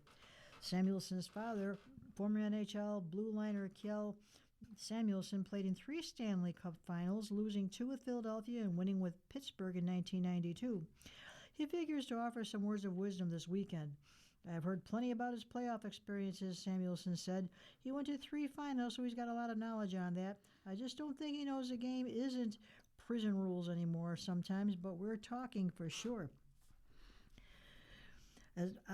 Prison rules. Samuelson had a big laugh when he dropped that bomb. Yes, things can get out of control at times in these games. The Sabres and Bruins used to rumble like crazy when they met in the playoffs in the 80s and early 90s. Yeah. Remember how much everybody in this town hated names like Bruce Shoebottom, Jay Miller, and John Wensink? A lot of tough guys on both teams. It was like an arms race. Instead of smirking rough, whoever could have the better arms. They would load up and we'd load up and it'd get pretty ugly. Can that happen now? The Sabres and Bruins really aren't arch enemies these days, but there's a good chance that's about to change. Oh boy. Yeah, it just might take one play inside the game to develop bad blood, Ruff said. We'll wait and see what that is or if it comes about.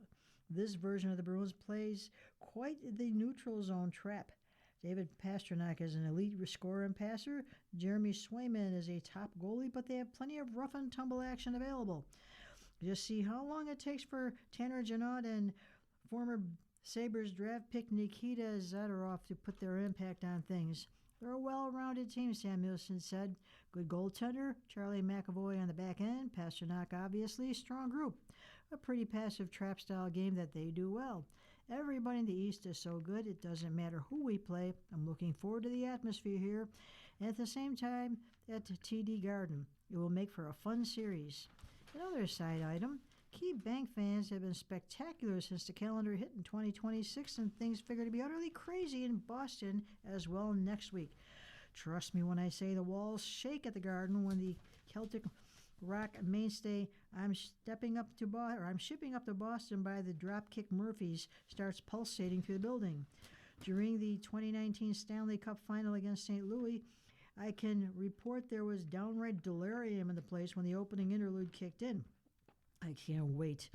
The NHL finally gave us some info. We know Sunday's a day. Playoffs? Playoffs? Playoffs in Buffalo. Believe it. Yeah, there's a lot of us saying it's about time. About time. Well, let's win something. That'd be good. Rachel Lindsay says the Buffalo Sabres made it through their final regular season game unscathed. They sat out a few of their big guns, but not without reason. They reached a few milestones, but they didn't make too much of an investment in a game that ultimately became a warm-up for the next step in a season of milestones. The focus, even before a 4-3 shutout loss, let's try again, not shutout, shootout, 4-3 shootout loss, there we go, to the Dallas Stars Wednesday night at KeyBank Center. The focus is solely on the Stanley Cup playoffs, which begin Sunday. Wyatt Johnson's shootout goal secured the win for the Stars, who, like the Sabres, are gearing up for the playoffs. Dallas will open the first round in a Western Conference matchup this weekend against the Minnesota Wild. Sabres coach Lindy Ruff said Wednesday morning that while they had one more game remaining in the regular season, his team had already set its focus on the Boston Bruins, their first-round opponent. But in the lead-in to their regular season finale, Ruff gave his team some advice that would serve the short term and the long term. The playoffs can be as short as 4 games, or it can go into June if the right 2 teams are lucky and create the right momentum. We just started today with everything is about preparing, Ruff said, taking care of yourself, eating, sleeping, everything, doing all the little extra stuff from treatments and coming to the rink, getting everything you need. We have every tool for those guys to use to be ready to play game 1. That approach didn't necessarily render the game against Dallas an afterthought, but the fact that the Sabres sat Tage Thompson, their leading scorer, Rasmus Dahlin, their captain and leading scorer amongst defensemen, and center Ryan McLeod, who's handled the bulk of the Sabres' faceoffs, right wing Jason Zucker, the buzzsaw in front of an opponent's goal, and defender Matthias Samuelsson, it made the stakes a little more challenging. The Sabres also used an 18-skater strategy they haven't used all season, playing 11 forwards and 7 defensemen rather than 12 and 6. Right wing Beck Mandelston, though, didn't see the lineup tinkers as a hindrance. The Sabres led 3-2 on Alex Tuch's goal at 11:09 of the third period, a well-placed shot that deflected off Stars goalie Jake Ottinger off a pass from behind the goal from Tanner Pearson. Justin Herkoya tied the game for the Stars with 4 minutes left, and the Stars killed off a hooking penalty to Maverick Bourque inside the final 3 minutes of overtime to help force the game to a shootout. We did a pretty good job of stepping up in a game that at times both teams aren't really playing for a lot, Melenstein said. There's little things that can change, things like that. But with matchups set, I think these are easy sleeper games from both sides. Maybe it wasn't the perfect game, but we were still able to play the way we wanted to, some things we'd clean up. Next for the Sabres is the playoffs. Sabres left wing Zach Benson has felt the excitement and anticipation building, particularly in the last few weeks. When you hear from former players, coaches, I think the whole city is pretty amped up. There's going to be a lot of passionate fans in this building for Game 1, said Benson, who scored a shorthanded goal and assisted on Josh Norris' first-period goal. Almost every guy in this room knows they're going to have to crank it up a notch, and I think that's what's most exciting. Melenstein has established himself as not just as one of the NFL's top hitters, but also as Sabres' franchise record for hits in a season. Melenstein finished with 6 hits against the Stars, bringing a season total of 282. Marcus Foligno set the previous record of 279 in the 2016-17 season. The NHL began tracking hits as a statistic in 05-06. I had no idea what the record was going to be, Melenstein said. It's a little accomplishment. It's a fun feather in the hat. Being physical is a big part of my game. I try to bring it every single night, so to have something like that, it's pretty cool. Tuch's third-period goal was his 200th career goal in 10 NHL seasons, including the last 5 seasons with the Sabres. In addition to scoring a shorthanded goal, Benson registered his 100th career point by assisting on Norris' first-period goal. Benson completed the regular season on a 5-game scoring streak. 3 goals, 4 assists in that span. That's the longest in his 3 NHL seasons. So, playoff time is here. Well, the Yanks take advantage of misplay. This is from the Associated Press. I got it. You take it. Nobody caught it. When a seemingly routine ninth-inning pop-off, the bat of Jazz Chisholm Jr. went up in the air Wednesday night. The Los Angeles Angels appeared well on their way to a comeback win at Yankee Stadium, but when the ball came down untouched, everything started to go wrong. Moments after shortstop Zach Nato and the third baseman Oswald Peraza flubbed an easy play, Jose Caballero lined a 2-run double off closer. Okay, let's get this right. Jordan Romano that gave New York Yankees a 5-4 victory over the Angels. It's just my fault, Nato said. Shortstop has priority over one, and I should have caught the ball. Just miscommunication, but I take full responsibility for that. I should have went out there and caught it. The Los Angeles is leading 4-3 with 1 out and nobody in the ninth. Nobody on in the ninth when Chisholm popped up on the left side. Nato and Peraza, a former Yankees infielder, failed to communicate clearly, though, and they both backed away just as a ball dropped right between them on the infield dirt for a gift single, prompting Nato to put his hands on his head. It wasn't loud, he said. Just 2 miscommunications. I called it. He called it, but like I said, I take full responsibility. I should have had it. It's my ball. That came back to bite the Angels, who had played outstanding defense all night to that point before a Bronx crowd of 41,019.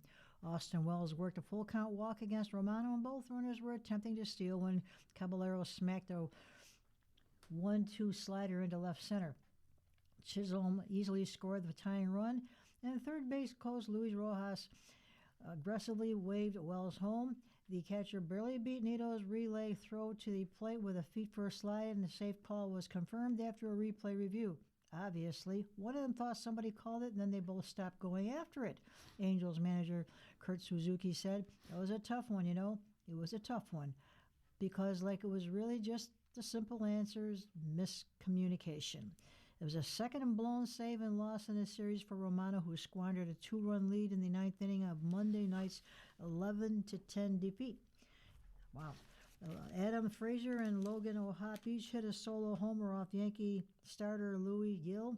It was the first home run at Yankee Stadium for O'Hoppe, who grew up about 45 miles away on Long Island. Good place to stop. Yeah. When I was an infielder, if there was a pop-up, I'd call for it. And if somebody else called for it, I'd call for it again, louder. Well, yeah. I could be very loud, but I would never leave doubt about who was going to handle it. Somebody's doing this. Oh, well. Clevis Murray reports that Nichols Lacrosse is keeping an eye on the prize. Emily Pasternak didn't find out her mentor was retiring until after last year's state championship game. Immediately, she knew what she wanted to do next. The first-year coach of the Nichols girls lacrosse program isn't rebuilding, she is reloading. With nearly half the roster turned over and a pair of returning offensive weapons who combined for 128 goals a season ago, the Vikings are targeting a state title after losing in the championship game last spring. 2 games into the new season, the belief around the team is palpable. "We've all been there now," said junior Claire Gordon on the team's All-Western New York first-team attack. "We know what it takes to win," it states. Gordon was one of the most productive players in the region last season, finishing with 68 goals, 29 assists, and 97 points with 58 ground balls, 54 draw controls, and 32 caused turnovers. Gordon dictates the tempo, creates opportunities, and elevates her teammates. When she went down with an injury in the state final, the offense felt it immediately. It was kind of obvious once she got hurt. We slumped a little, Pasternak said. She brings that energy through her speed on the field. She really directs the offense and makes it her own. Gordon, who is verbally committed to Canisius, said the decision came naturally. As soon as she visited and met the coaches and future teammates, it clicked immediately. Being close to home sealed it. Gordon was initially uncertain about staying in the area, but one visit was all it took.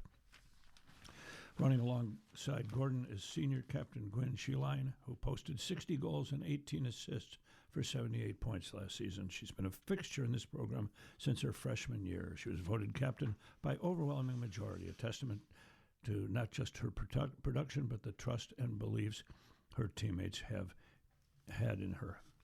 "I've been here 4 years, so I know the place really well," Scheelein said. "Working with Claire for 3 years has been super helpful. We have a good connection on the field."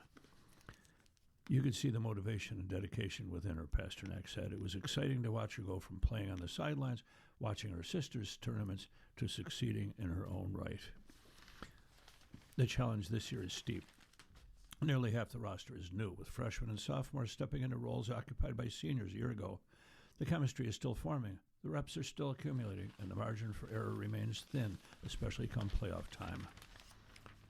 Pasternak knows it, her players know it, yet none of them are worried. First, though, there's unfinished business.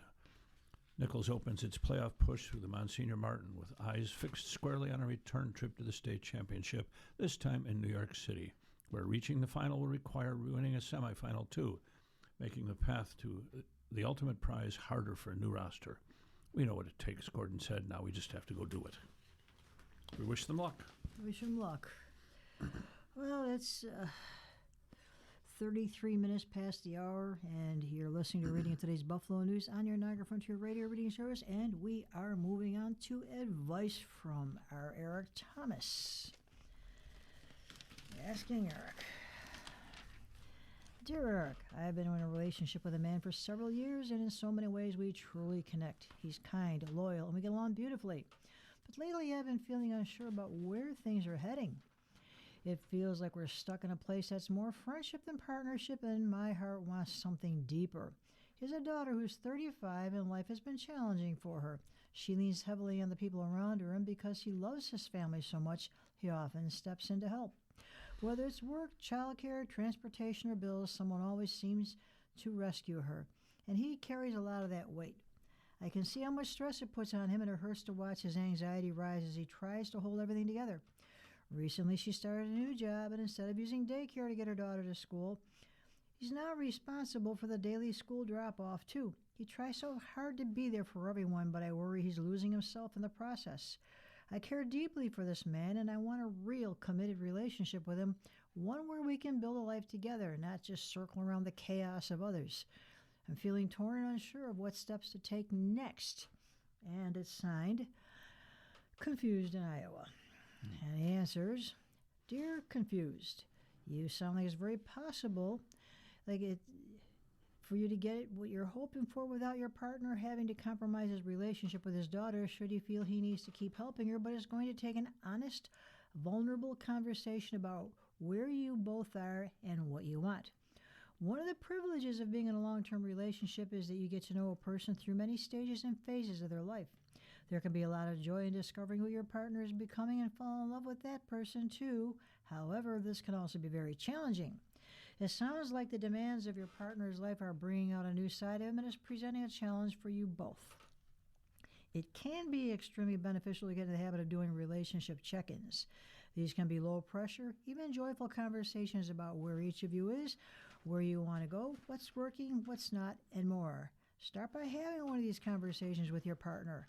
Talk to him about what you'd like with your shared future to look like, and ask him what he wants. Discuss in concrete ways discuss in as concrete a way as possible the things that make you feel like you're veering more toward friendship, and ask him if he feels the same way. This can help you get on a shared path. Once you're united with a shared goal for your relationship, it will be easier to make suggestions about boundaries with his daughter. Well, and the next letter, Dear Eric, like the writer of Doesn't Need Cheerleading or Don't Need Cheerleading, I use different mobility aids depending on the outing of the day. I'm in my 30s and have a hidden condition with symptoms including chronic pain and debilitating fatigue. These devices help me experience more of each day. I used to feel very self-conscious switching between devices because I worried people might think I was faking. People have commented on it, so far only in well-meaning ways like rough day or I'm glad to see things are getting better. My sense is that they're trying to acknowledge that my lived experience is different from theirs. What's helped me feel less self-conscious is decorating my devices with stickers. My favorite reads, Invisible Illness Warrior. Yeah, I like that. I like to think it raises awareness without me having to use my limited energy to educate. Plus, some of my stickers are just funny. They lift my spirits. I don't know if this approach would help the writer, but I thought I'd share in case it makes anyone feel less alone. And she signs, or the person signs, making invisibility visible. And he says, Dear Visible, thank you for this great suggestion. This letter and an earlier letter in which a person with a cochlear implant expressed frustration about people always asking about it, please don't ask me, raise an important point. Even though questions about a perceived difference or an assistive device may be well-intentioned, the asker should make sure that the question is general or comments are welcome, and they should be prepared to pivot should the answer to, can I ask a question about your device, turns out to be, no, thank you. The stickers that you use sound like a great way of redirecting attention, well-meaning and otherwise, to help, as well as helping people to contextualize without what they're saying without having to ask you a lot of questions about it. Mm-hmm. Well, turning back to the front page. Front page. A couple of things we didn't have time for earlier. Sabres fever is back. Yeah. Darlene Nedwick of Williamsville has never owned a piece of Buffalo Sabres gear in her life. It's not just me, she said. But this week, thrilled that the hockey team has made the Stanley Cup playoffs. Finals will be later. For the first time in 15 years, she will trade in her usual black and khaki to support the hockey team's blue and gold. A shirt she ordered online won't arrive in time for Sunday's game, so she flipped through racks at the Buffalo store in Clarence, searching for just the right replacement. My husband and I lived through no goal and wide right, she said. I have to represent.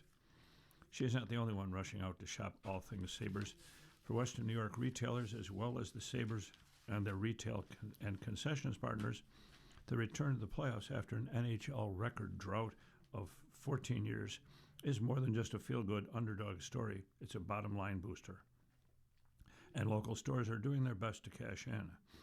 Tops Markets is doubling down on its relationship with the Sabres, which was rekindled in 2024, handing out lawn signs at 4 stores and hosting a fan fest at its West Seneca location on Friday, putting a Sabres logo over the O in its main Tops logo at stores. KeyBank, another Sabres partner, is hosting pep rallies at some of its branches, as well as at Non-Fit Partners Best Buddies, the Resource Council of Western New York, and Gigi's Playhouse. The Sabres themselves launched a new line of playoff-themed merchandise yesterday. The team and its concessions operator, Delaware North, will be offering new playoff food offerings for home contests at KeyBank Center starting this weekend. Earlier this week, the Sabres opened a new online store that gives fans the option of shopping from their computer or electronic device for licensed NHL playoff merchandise. It supplements the team's physical sites for Sabres merchandise at KeyBank Center. There's a lot of preparation that goes into preparing for a moment like this, and as we started to see the uptick with fans, we had to look at what our plans were for potential playoff games and then subsequent seasons, said Pete Coeli, President of Business Operations for the Sabres. So there's a lot of thought that goes into how we approach this and how we capitalize on the success and build the foundation for future seasons. I love it. They're looking ahead to future seasons already, and they're just starting the playoffs in 2 days. Yeah. Workers at the Buffalo store this week were decking out the store with Sabres-colored balloons. It's been so long that people have been wearing the same stuff, a decade plus, said Nathan Rose, owner of the Buffalo store. People are flocking to the games, to the Sabres parties, to bars, restaurants, so now the switch is flipped. It's fantastic. Store owners say merchandise revenue has soared since the team took off in January and then clinched a postseason spot fueled by pent-up demand, increased foot traffic, and a wave of playoff-themed products hitting the market and their shelves. The Sabres yesterday released items with slogans such as "We're Back," "Wagon," and "Buffalo versus Everybody" that include 2026 NHL playoffs on them. The team is also selling products featuring collaborations with Buffalo-headquartered New Era Cap, Oxford Pennant, and lifestyle brand Justition, and the popular USA Gold collection that includes products highlighting star forward Tage Thompson, a member of the Olympic gold medal team. The team has already capitalized on all the renewed attention for the team and return of fans for games with the arena, with 18 straight sellouts to end the regular season. Sale of game day merchandise and the food and beverage offerings from concessionaire Delaware North are up significantly from last season. The playoff drought translated to weak Sabres sales for more than a decade, as fans skipped buying jerseys because the team fell into the doldrums and were overshadowed by the success of the Buffalo Bills. Now those fans are making up for lost time, restocking their closets with Sabres apparel. People are so excited. Some of them haven't bought new Sabres gear in like 15 years, said Mary Friona Solani, owner of the Totally Buffalo store. Totally Buffalo printed children's-sized shirts that said, "I've been waiting my whole life for playoff hockey." I love this. And has had to restock them several times. Customers in their 20s who have come in to buy apparel, socks, headbands, and more say they don't remember the Sabres being any good because they were so young the last time the team made the playoffs. The current rush couldn't come at a better time. April is typically one of the slowest times of the year for retailers. And unlike retailers who were caught off guard for the Bills' big comeback, Friona Solani was ahead of the game. She found she had playoff shirts in stock the same day the Sabres clinched.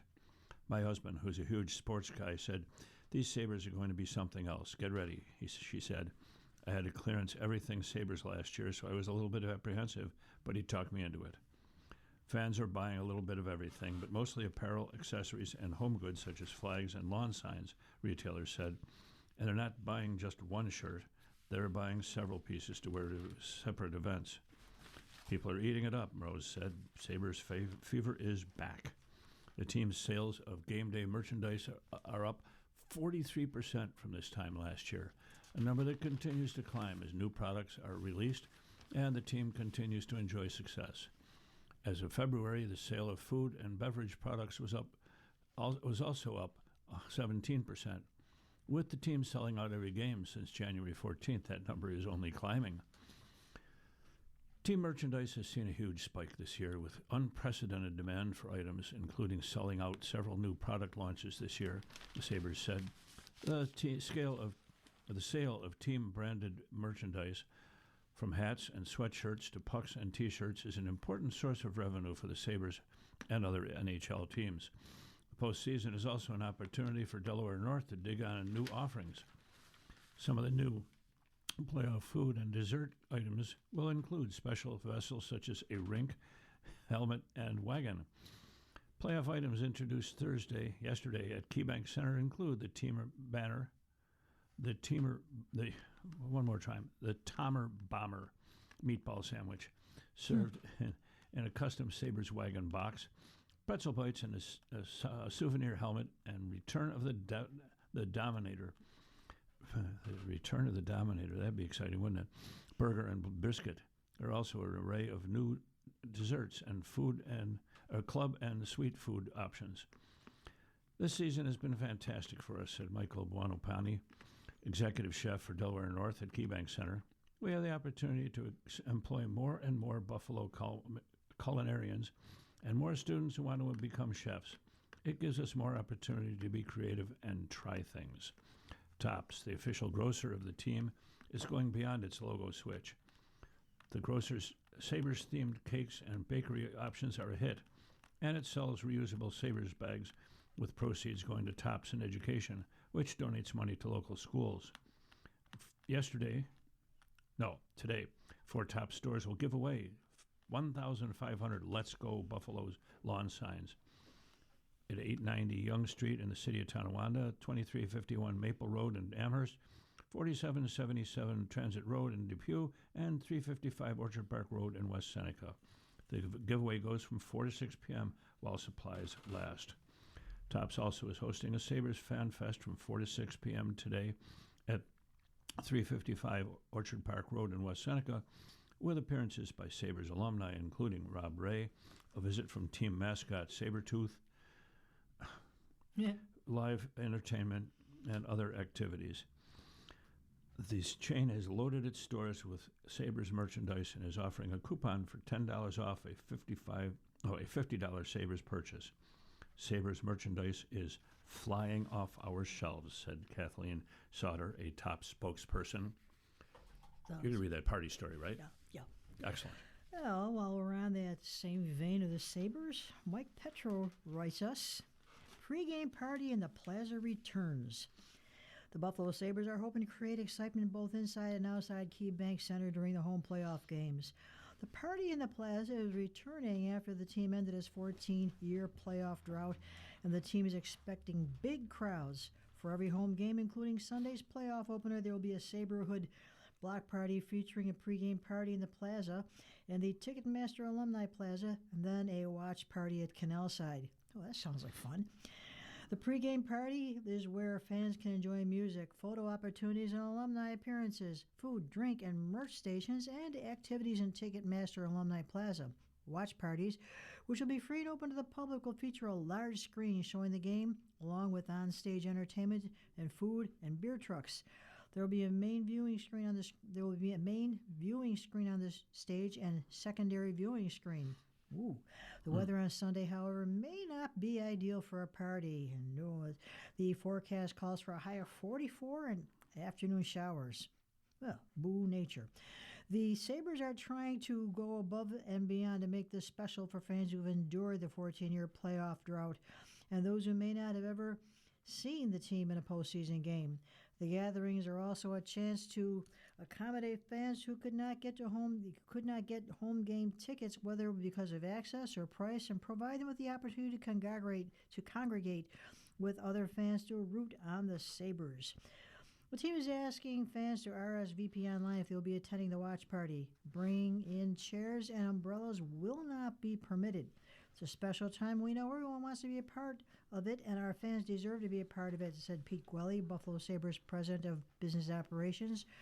We talk about our season ticket holders, but there's people who have been invested in this team for years and years, and if they can't get a ticket to the game, we want to make sure they feel like they're part of the action.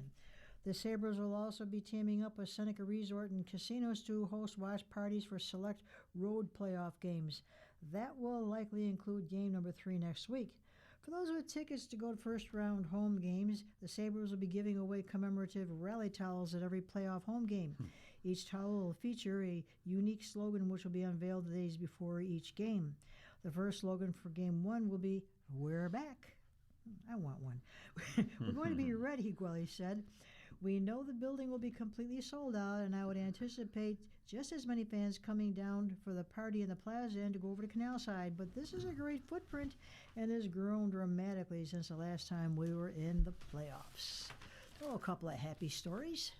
Yeah, we know the building will be completely sold out. They've sold out their last 18 home games in the regular season. There's no way they don't sell out for the first playoff game. Yeah. There'll be people standing in line hoping to find a ticket somewhere. Right. Which reminds me to mention, any of you who are thinking, any listeners who are thinking about trying to latch onto a ticket from a secondary market, be very wary of the kind of scams that are out there. And let's hope the weather doesn't put a damper on the party. Ouch. I had to do that. Well, from the Los Angeles Times, we hear that California in 2026 has already seen its highest number of annual measles cases in 7 years, health officials said, amid a ongoing resurgence of a notoriously infectious disease once considered effectively eliminated in the United States. The looming new domestic beachhead for the disease comes as vaccination rates have tumbled nationwide in recent years, in some areas falling well below the herd immunity threshold experts say is necessary to keep it from spreading. There are pockets of vulnerability, like in communities, that can really lead to outbreaks going wild, said Peter Chen-Hong, a UC San Francisco infectious disease expert. So far this year, there have been at least 40 confirmed measles cases in California. That's well above the 25 recorded in all of 2025, according to Dr. Eric Sergienko, chief of the State Department of Public Health's Communicable Disease Control Division. It's also already the state's highest single-year tally since 2019, when there were 73. The latest measles case was announced Wednesday. An infant from San Francisco was too young to be vaccinated and picked up the virus during an international trip. It was San Francisco's first measles case since 2019. The infant's family was all vaccinated. The spread of the highly infectious disease is largely occurring among unvaccinated individuals, particularly children and younger adults, state health data show.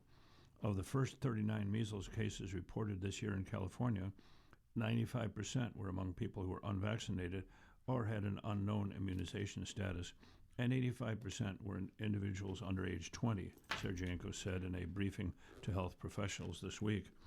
The measles vaccine, usually referred to as MMR, measles, mumps, and rubella, as it also conveys protection against 2 other once common childhood illnesses. Considered to be 97% effective at preventing illness after getting the recommended 2 doses and 93% effective after a single shot, there is a small chance that vaccinated people can still get measles, though they tend to have milder illness, according to the U.S. Centers for Disease Control and Prevention. It was only a generation ago, in 2000, when the U.S. declared that ongoing transmission of measles had been eliminated, a public health success credited to a robust immunization effort following the disease's resurgence from 1989 to 1991. But some experts now fear the U.S. is in danger of allowing the virus to regain a foothold. Nationwide, there have been at least 1,714 confirmed measles cases so far this year, nearing the total of 2,287 reported in all of 2025, according to the CDC.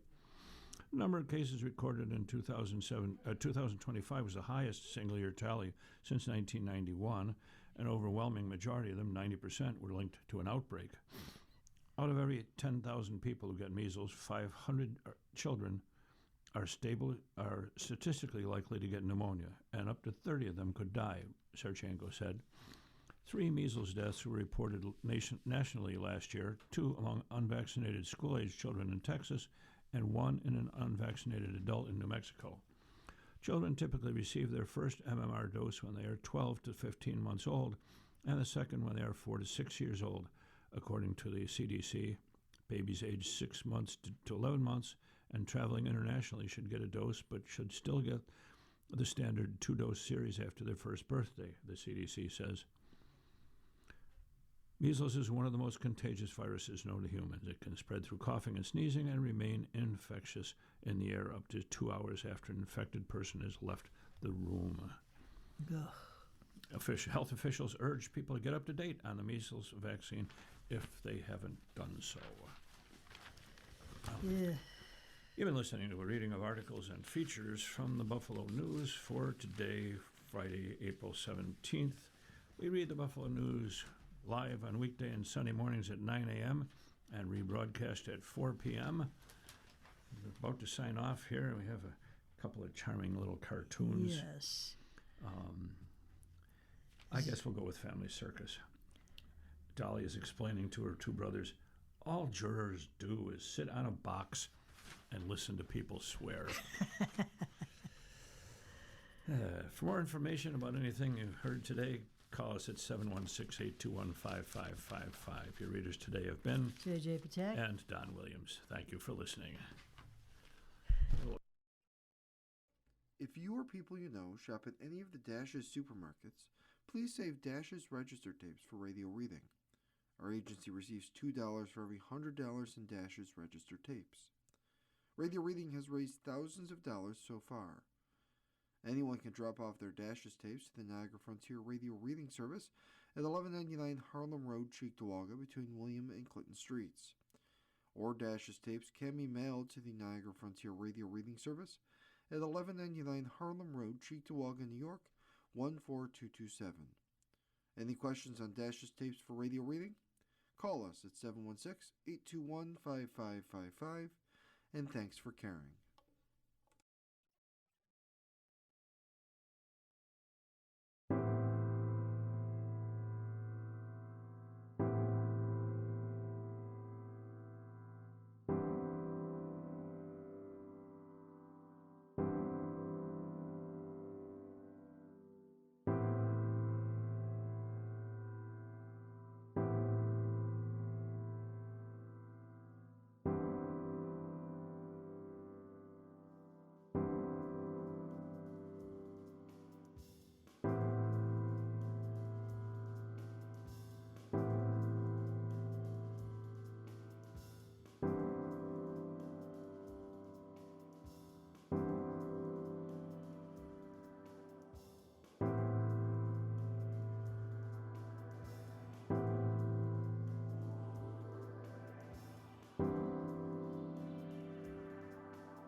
following program is intended for listeners who are blind, have low vision, or have another print disability, which makes